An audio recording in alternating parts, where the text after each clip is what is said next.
Hello friends, welcome back to the channel. இன்னைக்கு நம்ம பார்க்க போறது எல்எஸ்சி விசஸ் டிசி மேட்சோட ரிவ்யூ தான். நம்ம ஆல்ரெடியே ஃப்ரீ அனாலிசிஸ்ல சொன்ன மாதிரி தான் டிசி தான் வின் பண்ணுவாங்கன்னா வின் ஆயிடுச்சு.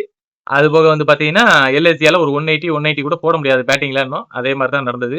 பட் வந்து பார்த்தீங்கன்னா எல்எஸ்சி வந்து பார்த்தீங்கன்னா இந்த மேட்ச்ல வந்து பார்த்தீங்கன்னா டிசி டாஸ் வின் பண்ணிட்டு எல்எஸ்சி பேட்டிங் கூப்பிட்டாங்க.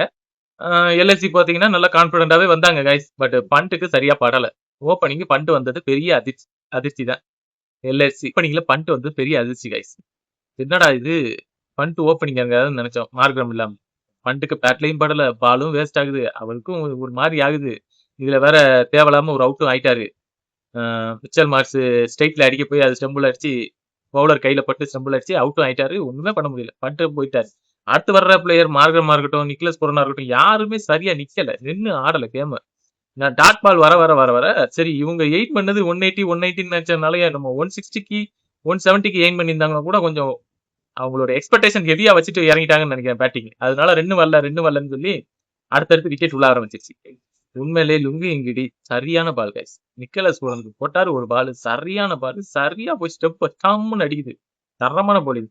நம்ம ஊர் நடராஜ் போன வருஷம் ஃபுல்லா பெஞ்சில தான் உட்காந்துருந்தாரு. இன்ஜுரி அது இது இடம் வந்தாரு. முதல் மேட்சே 3 விக்கெட்.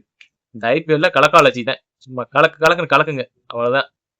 இந்த தடவை டெல்லிக்கு குவிக் சப்போர்ட்டா இப்ப நடராஜ் இருக்காரு. நல்லா பந்து போறாரு. ஒரு சில லைன்ல இருந்து தான் அடி வாங்குது. அதையும் அவர் கரெக்ட் பண்ணி வந்துருவாரு. குல்தீப் வழக்கம் போல 2 விக்கெட் எடுத்தாப்ல. அக்சர் படேல் 1 விக்கெட். என்ன ஒண்ணுன்னா மிச்சல் மார்ஸும் அப்துல் சமத் மட்டும் தான் 30+ ஸ்கோர். மத்த யாரும் பெரிய லெவல்ல அடிக்காதனால 141க்கே ஆல் அவுட் ஆயிட்டாங்க. 142 எடுத்தா வின்னு சேஸுக்கு இறங்கினாங்க டிசி. உண்மையிலே தரமான பவுலிங்கு ஃபர்ஸ்ட் எல்எஸ்டி போட்டது. முகமது சமியா இருக்கட்டும், பிரின்ஸ் யாதவா இருக்கட்டும், மோனிஷ் கானா தரமான பவுலிங். விக்கெட் மேல விக்கெட் அடுத்தடுத்து உள்ள ஆரம்பிச்சிச்சு. பால்ல இருந்து விக்கெட் ஆயிப்போச்சு. என்ன பண்ணு தெரியல. அக்சர் படேலுக்கு போட்ட பால்லாம் பிரின்ஸ் யாதவ் போட்டதுல மேஜிக்கல் டெலிவரி வேற லெவலு. அதுக்கப்புறம் என்ன பண்றது? அதுக்கப்புறம் வந்து பாத்தீங்கன்னா சமீர் ரிஷி இறங்கினாப்புல. சமீர் ரிஷியும் ஸ்டெப்ஸும் ஆட வந்தாங்க. சமீர் ரிஷி நல்லா டாட் பால் ஆடினாரு. முதல்ல 13 பாலுக்கு 5 ரன் தான் அடிச்சாரு. ஒரு ரூமையா கேம் எடுத்துட்டு போனாரு. 100% சுச்சுவேஷன்ல தரமா ஆடினாரு. உண்மையிலே சமீர் ரிஷி நல்ல பிக் தான் டிசி. சரியா அடிக்க வேண்டியது 141. இதுல 20 ரன் எக்ஸ்ட்ரா கொடுத்தா 120 தான். அவன் தட்டி அடிச்சிருவான். பட் இருந்தாலும் சூப்பரா அடிச்சிட்டாங்க. சமீர் ரிஷி தரமான பேட்டிங். பிரசர் சுச்சுவேஷன்ல நல்லா ஆடி இருக்காப்புல. எடுத்த காசுக்கு ஒர்த்து வருமா அந்த மாதிரி தான்.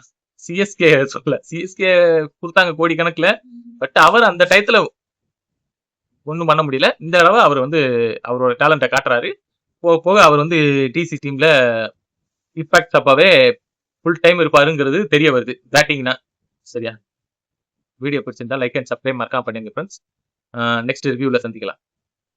அதுபோக தினமும் மார்னிங் 7 மணிக்கு லைவ் வருது. கிரிக்கெட் லைவ், நம்ம லோக்கல் கிரிக்கெட் லைவ். மறக்காம எல்லாரும் ஜாயின் பண்ணுங்க. நல்லா ஃபன்னா காமெடியா இருக்கும்.